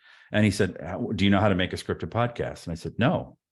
So I went to the university. It's not that hard though, is it? Yeah. I went to the University of YouTube, and I'm like, how do you do this? How do you do that? How do you, and so it was like a burst of creative output that I wanted to do during the quarantine when we were getting paid to stay at home. And it was probably my top 2 favorite creative experiences. Like I had no notes, and I taught myself how to do it. And so it was, everything was on my shoulders. And yes, I engaged actors to perform, and wrote it with a partner, and then kind of produced it and edited it and even scored it myself. So I'm sort of proud of it, which, What do you want to do with it at this point? It's, in true LA showbiz fashion, people are like, are you pitching it? And I'm like, no, I don't want to pitch it. I want to make, well, not yet. Like what I want is I want to keep making it. People who have listened to it, and we're not, who cares how many people listen to it? It's been listened to by more than 2 people. And they write like, I really enjoyed it. I had a good time. Listened to it with my kids. I listened to it in the car on a trip. I'm like, great. Like I'm just making something that people are enjoying.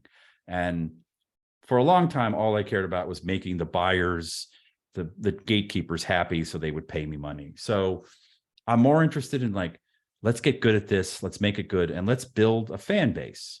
So we don't advertise. I don't ask for Patreon. It's a thing. If you like it, listen to it, tell people who might like it. And I ask nothing in return. And so what I want to do is wait for it to need to become a TV show rather than, I can, let's get in the room and talk to so-and-so. They're looking to buy stuff. Like, I don't want to try and sell this to someone. I want to make this for an audience, if that makes any sense. Yeah, no, definitely. Yeah. And yeah, as you were saying, it's not, one good thing about podcasts compared to TV shows or movies is that it's not really, I mean, what you're doing is obviously probably harder than what we're doing, but because there's probably a lot more editing and music and all of that, but it doesn't cost a whole lot of money. So like you said, you could just put it out there, and it's not like you have to put like $5 million into it just to have it be made, and that's the beautiful thing of it. And how is it doing so far, would you say? I mean, that's the other thing where people are, we got this many downloads, or we're rating it like this. Like it's, I guess this second season it cracked the top 100 sci-fi podcasts on Spotify. Like, is that good? I don't know. It's really good. I don't. How many hundreds of thousands of downloads? I guess I could find out, but I'm more interested in like, are people engaging with it? Are they enjoying it? And really just serve the audience. I was just talking to someone today about this, where the business is so serving the buyers, the gatekeepers. Like I have a friend who's a TV exec, and she sold like 10 shows that have gone to series, but none of them have gone to a second season, which is terrible. Like shows that are good go on and on and on. And it's because she knows the buyers so well. There's this like insular, network that she lives in, so she can sell them stuff and they buy it and greenlight it. But she's not thinking about the audience, because the audience doesn't care what the buyers want. The audience wants to be entertained. They want your show. They want Joe Rogan. They want my podcast. They don't care who bought it or what platform it's on. And so like the technology that we live in now has democratized it, where like you said, you don't need $5 million, and I don't need to like schmooze a bunch of buyers to get my thing to the audience. I can just make it and just push it out there. So I love this world. It's made me so happy. Oh, it's a great world. And are you paying anybody? Like, do you pay the voice actors, or no? Are they just all doing it like pro bono? they're doing a pro bono, and there's this guy Kyle Bornheimer who the name may not click, but you Google him, you're like, oh, that guy. He's been in 1,000 shows, and he plays a character in the second season. And I was like, I don't really have any money, like this is like he's like, don't worry about it. And he came and did it. And I mean, this guy's on HBO shows, like he works. And he's like, I had so much fun because I got to act. And I was like, what do you mean? You're acting on all kinds of shows. He's like, yeah, but they're like, stand here, put your hand a little bit towards the camera, move your head back, say your line. Let's do it 2 more times. And then you're done. Yeah. That's the life of a actor working on, very broad television. And he got to like play and act and try things and experiment. And it was like a great creative expression for him. And I was like, you sure you don't want me to pay me? He's like, no, I had so much fun and I got to do something and I got to, you got to express yourself. So if you guys were doing this show, but on a network, like a talk show, there'd be 50 people telling you everything to say and do this. You can't touch that subject. You guys are just doing what you want. You're that same instinct that I told Larry, like, Larry, I got to tell you a note. It's going to really ruin your day. But you guys are doing what comes natural to your creative instincts without any interference. And I'll tell you this much, and like, Mike, I don't want to talk over you, but at least the last couple podcasts we've done, people are like, we just love your flow. We love how you guys are just natural. You don't cut anything out.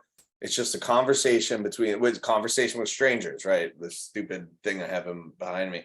But like, it's true. It's like, we don't cut anything out. It's just, this is our conversation with people that are interesting, that have a lot to say, that are valuable, that add to our culture, that add to our conversations. And, we've actually gotten a lot of positive feedback from the fact that we are just genuine people, right? Not this, like you said, if you go into production, you have like, even not Joe Rogan, because I think Joe Rogan does a lot of ad lib, conversations that he does. He doesn't give a fuck because he has enough money and a lot of support. But for us, it's like, we want to sit down. We just want to talk to people, get to know people. And I think it's awesome. And I think it's a recipe that works.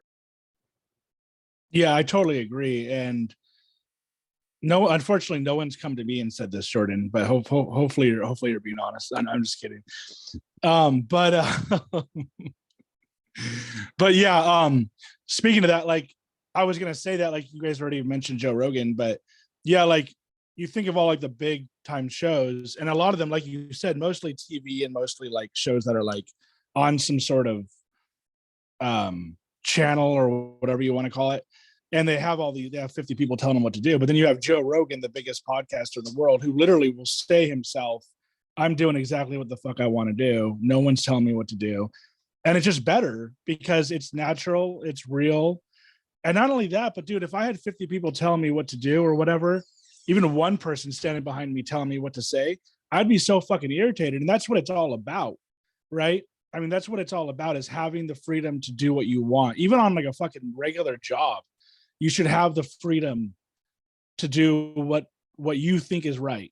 And if they think that, what? I was just saying, back to what Steve was saying, like with his comments with Larry David, it's like, you only get better from the people around you. And so that's what me and Micah like take as the Bible, is like, how do we get better? How do we, have a better experience for our listeners? And that's all that's important to us, because we're only as good as the people that we meet, the conversations that we have, and no one's telling us to do anything. So it's somebody asked me recently, what kind of music do you like, and like genre? And I'm like, I don't have a genre. I'm that guy. I'm like, just new metal recorded from 2007 to 2009. Like, no. I like everything, but I tried to find a word, a phrase. And I said, you know what I like?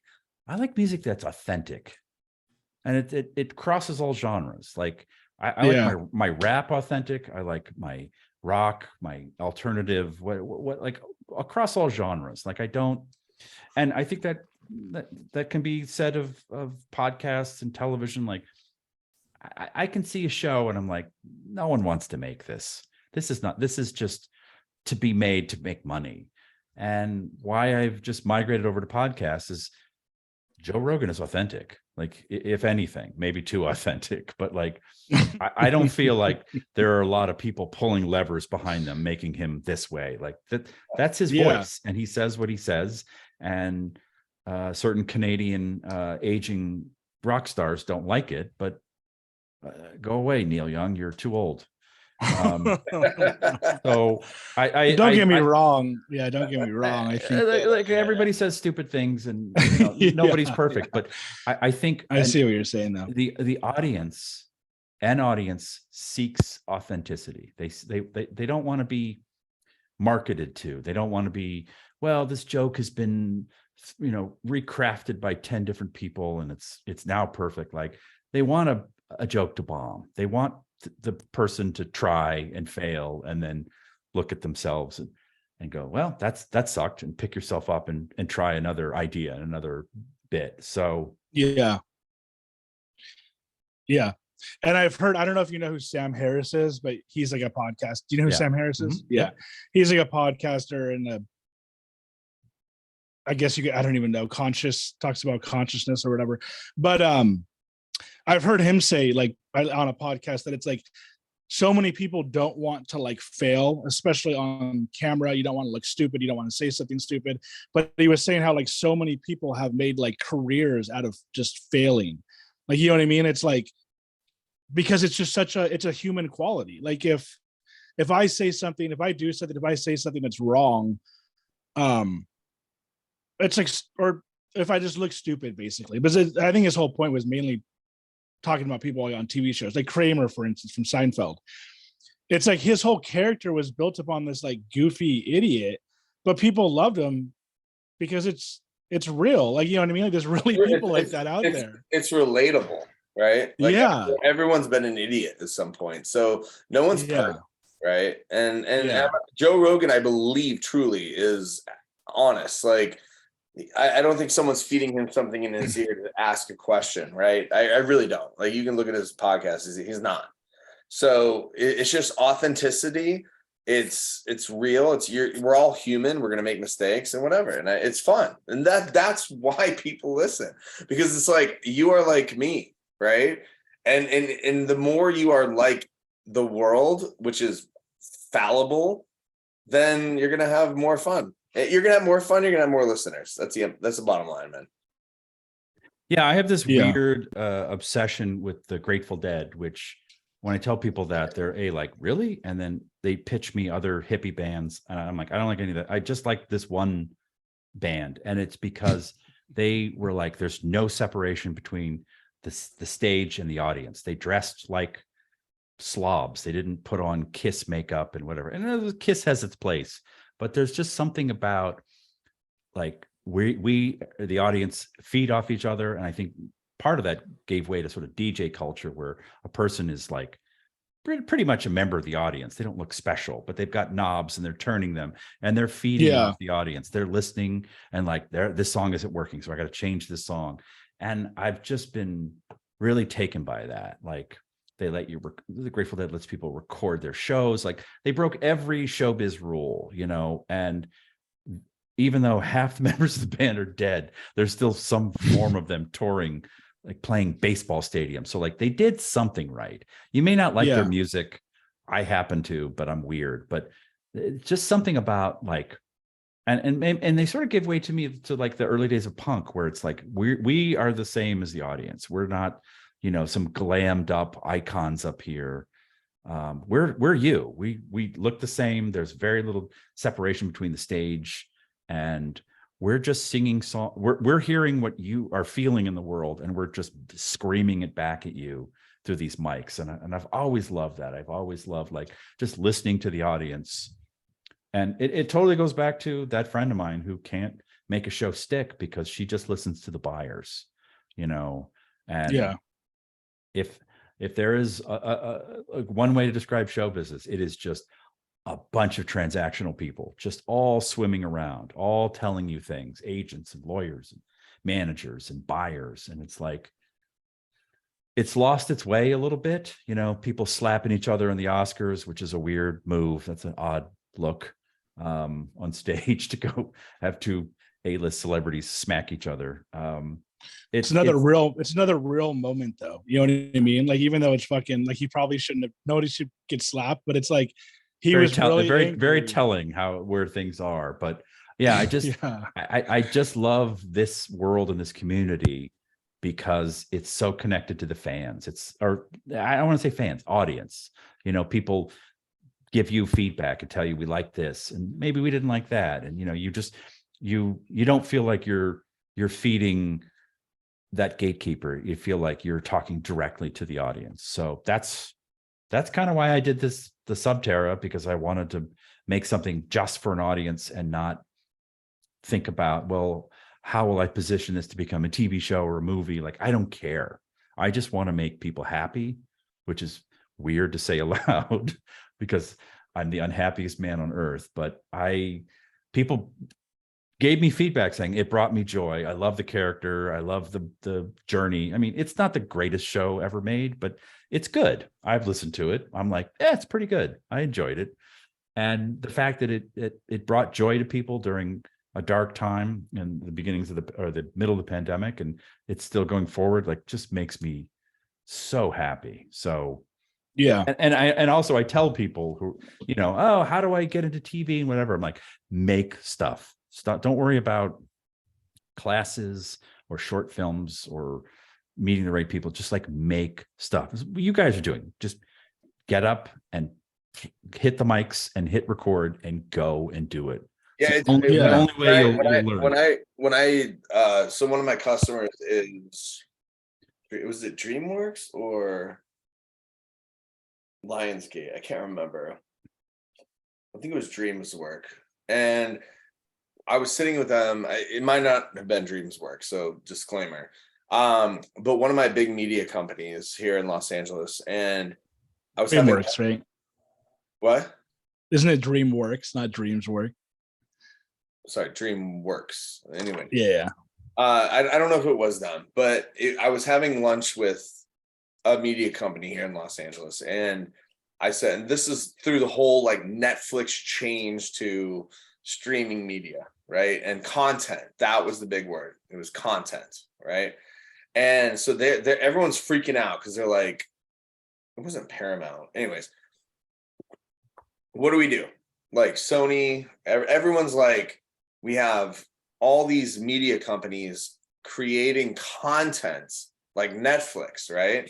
So they're creating their own, or Paramount Plus with Yellowstone and all this stuff. We talked about this before, but they're creating all this content. And they're like, I asked them, and I work in IT. I said, what is your biggest competitor as a company? And they said, content. And I said, what do you mean? I was like, you guys produce movies. You guys release everything in theaters. You guys do everything.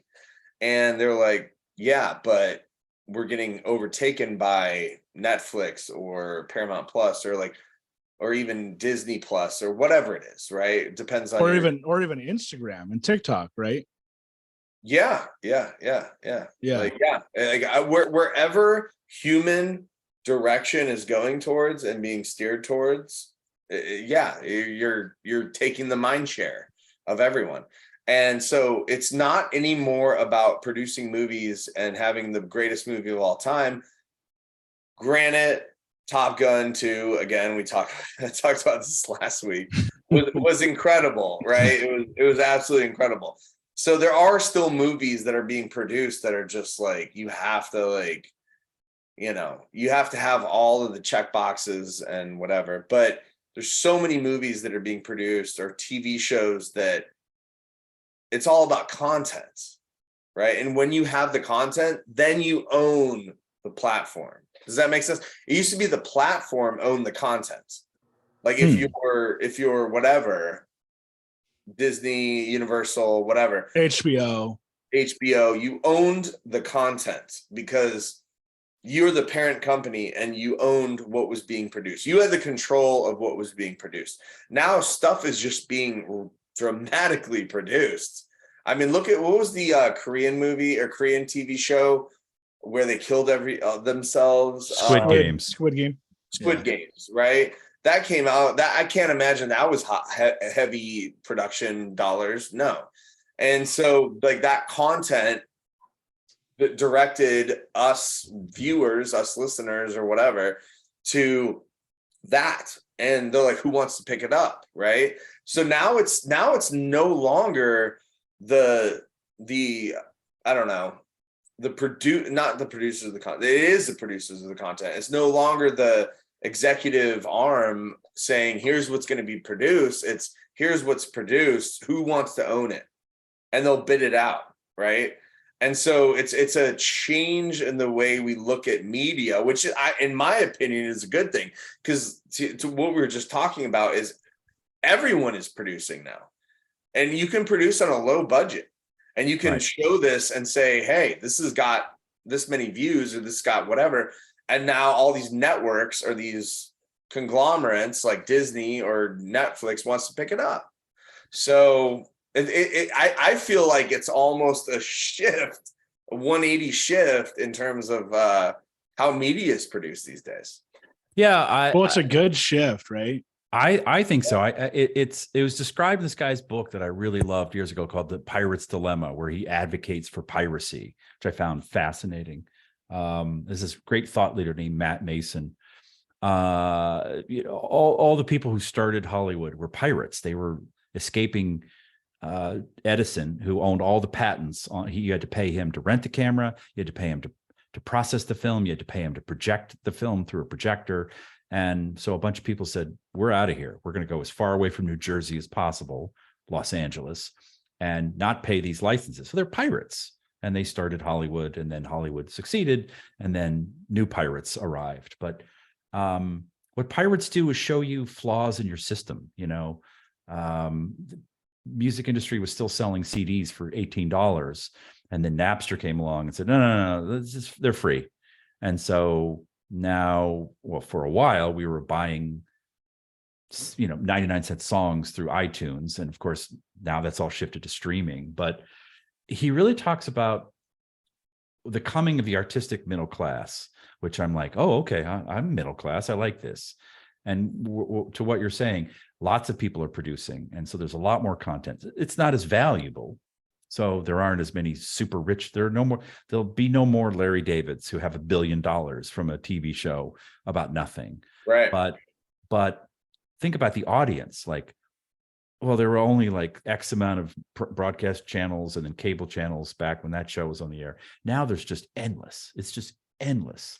And, whatever you're into, someone is making a version of that. And that's just like awesome for the audience. Whatever makes you excited, whatever worlds that you want to explore, someone's probably made that. So you don't have to then go to these sort of tentpole places and go, what do you got, CBS? And they're like, we got a bunch of Chicago shows or something or whatever. That's NBC. We got a bunch of cop shows. They're fun. Like, yeah, I don't like cop shows. I like guys sitting around talking about pop culture. Like, oh, we don't do that. But here we are. So it's a great time for the audience, and it's an okay time for creators, because there's the pie has been split so many times. It's not as lucrative. But I guess going through this making a scripted podcast, I've learned like it's more valuable. Like I'm not making as selling a pilot with a couple of credits, you can make a lot of money, but it never goes anywhere. You just get paid and it evaporates. But I make no money on this thing, but I've made the show and people like it, people enjoy it. And like that to me is the paycheck. So I might be your Uber driver next time because I don't make any money, but I'm happy making something that brings people joy. So yeah, and there's so many. What's kind of sad for me is I'm kind of like picky when it comes to TV and movies, but there's so many TV and movie shows right now, or TV shows and movies, but it's like I still am only finding like a very small percentage of them to be like really good, like maybe 5% or probably less, probably like 1%. But I still think that it is a good thing because, and I kind of almost wonder, I don't know if you know anything about like AI and like the singularity or whatever, A little but bit. yeah, like you basically know what it means. Like I wonder if we're gonna like, I almost feel like with TV and movies, we're eventually just gonna reach the point of the singularity where there's just gonna be, like you said, literally so much out there that you'll have whatever little niche genre you want, like you'll be able to find. It's already kind of going in that direction. And not only that, but you kind of said that it's good. I almost think that it is actually good for like the content creators, because it's like, even though, yeah, before there was less content creators, so they made more money. Anybody can make anything they want now. Anybody who has an iPhone basically can come up with an idea and film themselves doing whatever and put it up on YouTube and Instagram. And I think that's great. Or do a podcast, like you said. So yeah, have you been on any other podcasts, or do you know any other podcasts that you could get on that like would you be able to hit up someone like Dax Shepard or something and be like, hey man, I want to pitch my show. Can I come on your podcast? Or really anybody? That's a good idea. Doesn't he only have celebrities though, right? Yeah, but I mean, it's like you're in the industry, right? I mean, I'm more just kind of wondering if you were to hit up Louis C.K. or something and say, hey, remember me, like from a long time ago? Like, how would these people react? Like, are they usually pretty cool and they'll hook you up, or they'll be, I'm too busy, man, sorry? Or I've just kind of, I've gone on a couple. I've gone on something called Fascination Street. Kevin Smith has a podcast called Nooner that I went on. That's pretty big. Yeah, I don't.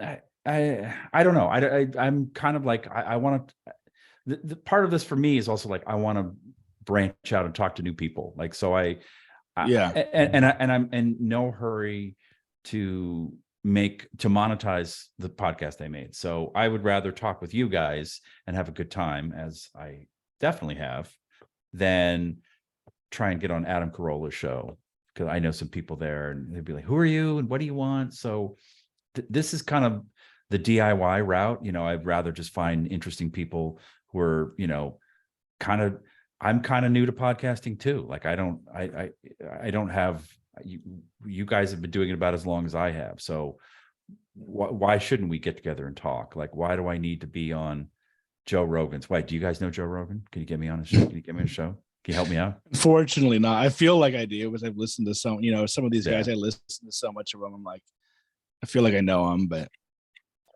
no, I guess I've asked around, and I've been on a couple, and I have a good time, and I enjoy talking about it. But again, this is to just let a few people know what I made, but I'm happy to just let it be what it is. And if people, if X amount of people find it, great. I don't need to bump those numbers up because I need to sell my show to 1-800-mattress or Blue Apron or whatever. Like I'm true DIY. Like I'm just doing it for myself. So I just want more people to enjoy it, and I want to enjoy promoting it. So I don't want to try and get on Kimmel or something.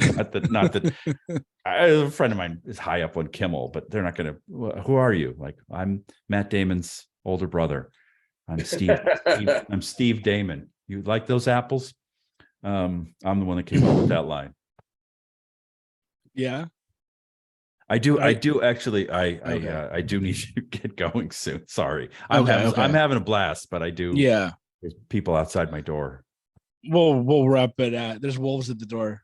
I'll wrap it up with so yeah, we kind of already went over your podcast. So if you want to plug your podcast, and then also any other podcasts, movies, TV shows you want to plug, especially since you're in the business. I don't know if you have any other ones out there that people can watch, or music too.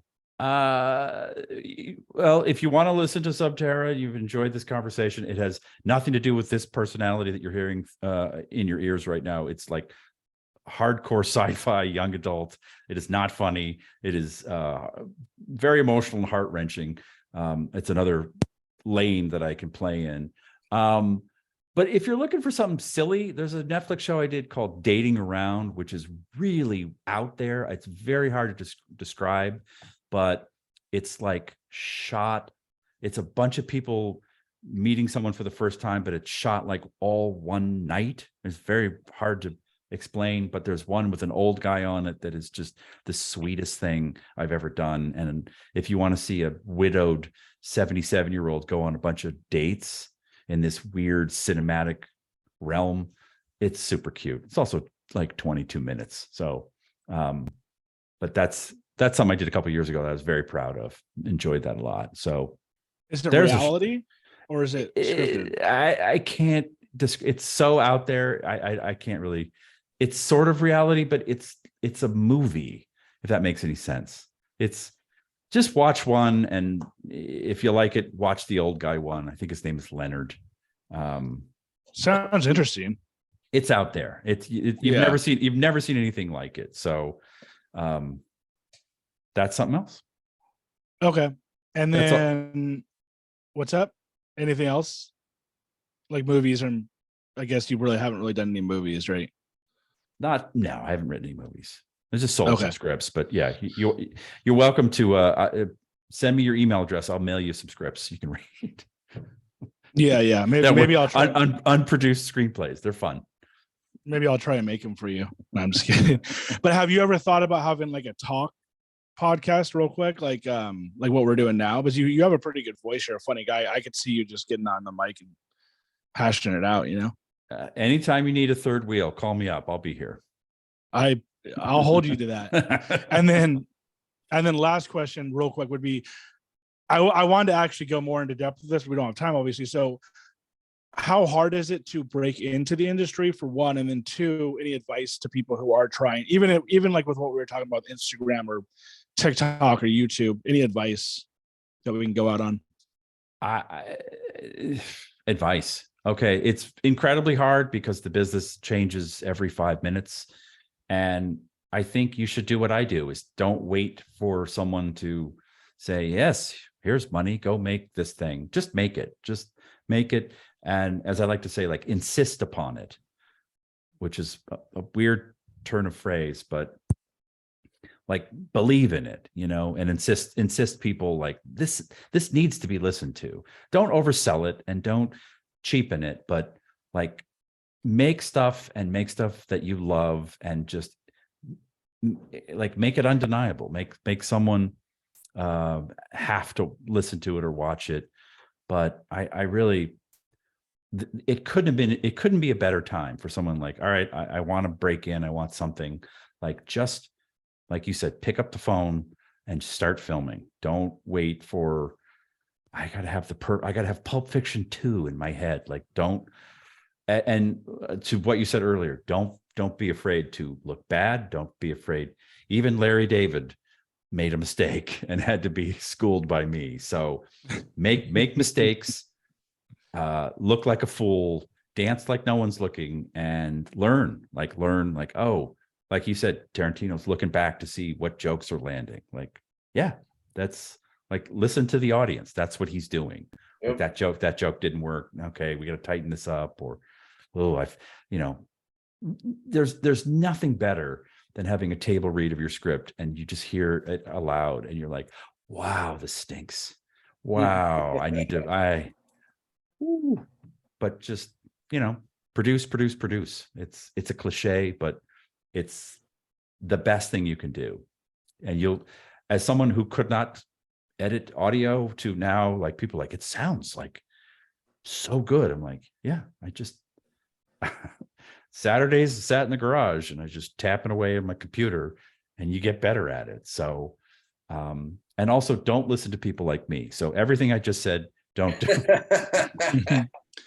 Yeah, it does sound very good. And I also remember, I feel like I remember Louis C.K., to bring him back up, giving that same advice, where he's just like, you know what, fuck it. He's like, I'm just going to make it, I think he said Francis Ford Coppola had that attitude where he's just like, I'm just going to make it, even if I can't get any money for it, or nobody wants to back it. I did a Comedy Central pilot. I shot it on the phone, and they were like, what are you doing? And I'm like, just like, I'm not waiting. We're just doing it. Everyone is walking around with a 4K camera in their pocket. Like, okay, cool. Go. Why not use it? Yeah. Who was the comedy? Who was the Comedy Central? Was it Elijah Schlesinger? No, it was Kyle Kinane. Okay, I've heard that name. He used to be the voice of Comedy Central, really funny comic, but you know, we're trying to get the budget and this. And I said, I'm going, I'm leaving. I'm just grab the phone. I'm holding it like this. And I made a pilot, like, just do it.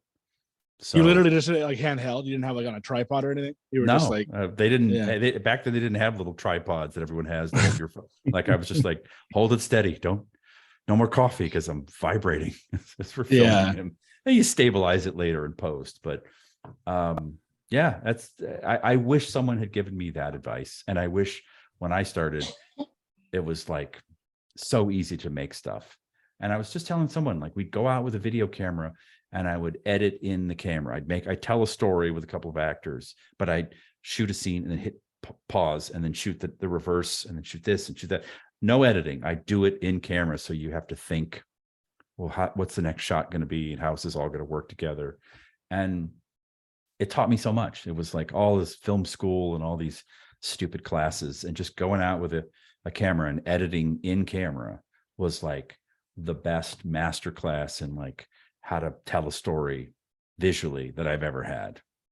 Me driving around with a couple of goofy, you know, UCB actors just making stupid comedy videos.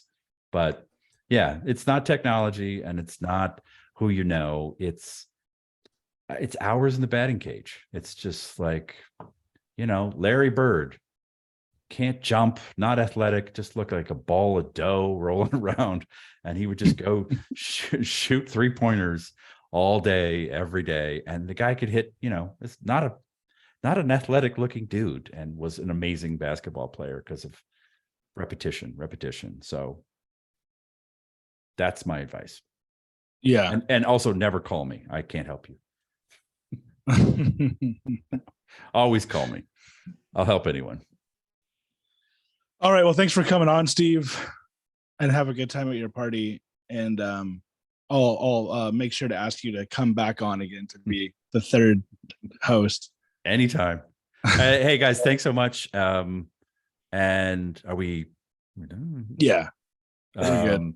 Just let me know when this drops, because we have some social media stuff for the podcast. So I'll promote you and me. Just give me a heads up, like a week out. You got it. We'll ignite our street team. Get you guys some promotion. And I'll send you this audio. All right, thanks. Guys, super fun. Bye. Thanks so much. Awesome. Fun. Thanks,